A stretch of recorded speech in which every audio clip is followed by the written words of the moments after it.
From where I stand, the basis for a sustainable future lies in responsible design and in the hands of those capable of creating an entrepreneurial movement that allows us to imagine and create a different future. Yet sustainability cannot be achieved through or by products alone, because sustainability is not a discipline, it is an attitude. It is about accountability and responsibility. The very idea of sustainable living is daunting, because our environmental crisis is a direct result of our everyday actions. We must overhaul the way we do everything. It is then, of course, easier to walk away from our responsibility, ignore accountability, and shelf it as an unattainable ideal.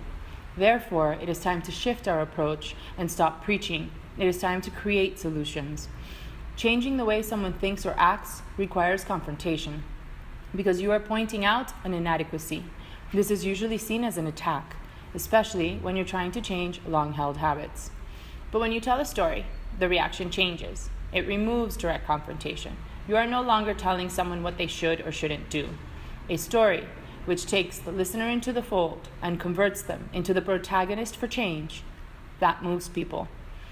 If you have a message for the world, if you're on a mission to change the way people think or behave, your success will depend on your ability to tell great stories, to create your hero, your world-changing product, and use it as your example. So in 2015, I decided to bring together my design ability and my entrepreneurial spirit to create the framework for a sustainable luxury brand.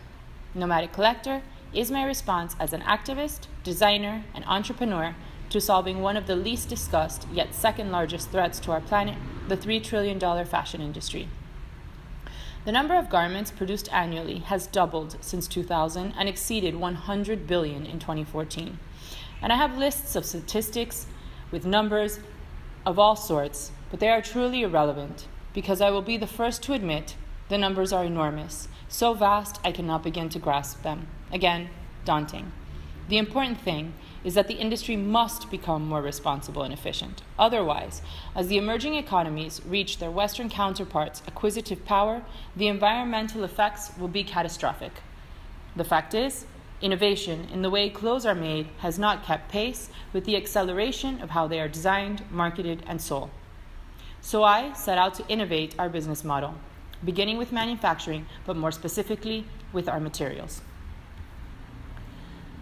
Identifying convoluted supply chains and dirty manufacturing as the flaws in the fashion industry resulted in our company's proposal towards sustainable fashion.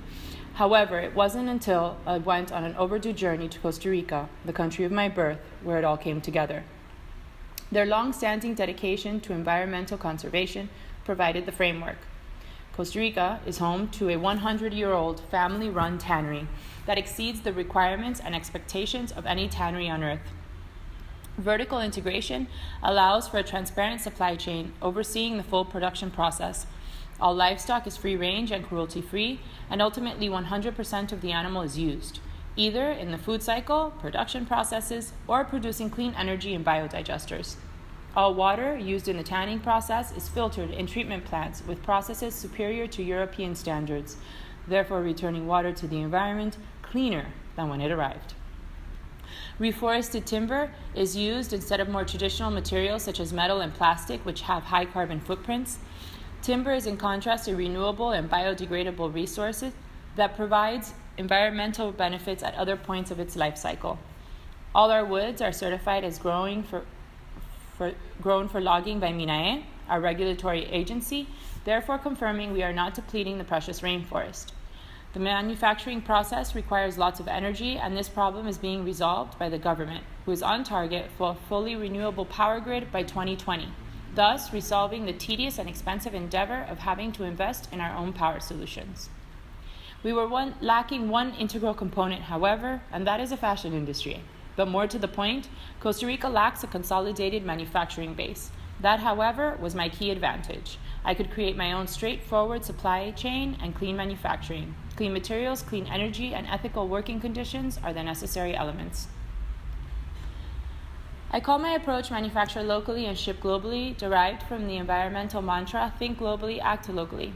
By transforming the structure at the local level, we could counteract the dependency theory still commonplace in the developing world, where raw materials are produced in poorer countries by unskilled workers at low wages and then siphoned off to the developed world to be processed by skilled workers at higher wages. However, the fact is, skill is universal. It depends solely on the conditions given and the expectations placed on the worker. Our company seeks to breathe new life to local industry by using local materials, methods, and artisans to manufacture all our goods. This concept shortens our supply chain, creating a direct distribution channel between raw materials manufacturing and our retail outlets or final consumer, in turn allowing for more transparency and lowering environmental impact.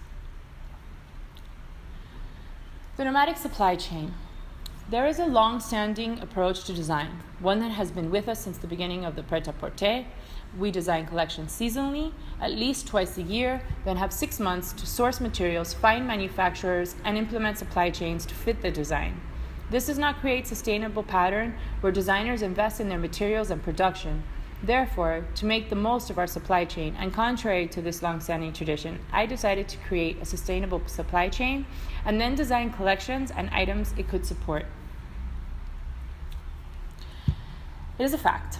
We must learn to do more with less. This is a finite planet with an ever faster growing population. Consumers will begin to buy less but expect the same fulfillment. So in order to stay relevant, I believe companies must shift from being solely product-driven with good advertising campaigns to something more. We need to think about individual experience. In a time where almost every aspect of our lives is somehow tethered to technology, experiences that engage our bodies, our senses, and our souls are at a premium. Our need to detach and escape reality for a while is powerful, and we become more important as we become more digitally driven. The true joy of acquisition is not looking at images of products on a screen, but being able to touch, feel, taste, smell, and experience products in a visceral way. It's not using virtual reality to escape monotony. It's creating an exceptional experience to escape reality. We crave physical experiences because of an instinctive need to interact with the things we collect. Objects and artifacts last far longer than people. They represent important ideas, history, identity, and beauty. The instantaneousness of globalization means we receive products with no origin, where they come from, who made them, and how, yet we are craving this connection, this story. With the Nomadic Collector, I have chosen to create experience-oriented purchases that create real connections between our clients and the products they buy. Products with purpose. This is where we tell a story. I am a nomad with no set address and a very clear vision for a new definition of luxury. In this digital age, it begins with an unencumbered freedom found through the possession of less stuff and more soulful possessions. I wove this personal belief into the brand's DNA. Yet Journey of a Bag is not about me. This is where we inspire the client to tell their story, taking them into the fold, converting them into the protagonist of their journey and an agent for change. I chose to create a company around a luxury product, making the sustainable aspirational. Consumers begin to see the added value in sustainable luxury, which can in turn affect an entire industry to follow suit. It is my belief that through the implementation of responsible production and consumption, we will innovate an industry in its outdated infrastructure. It is my hope that our implementations will create and inspire solutions to our environmental crisis, meanwhile reducing inequality, promoting gender equality, and creating sustainable communities and cities. Thank you.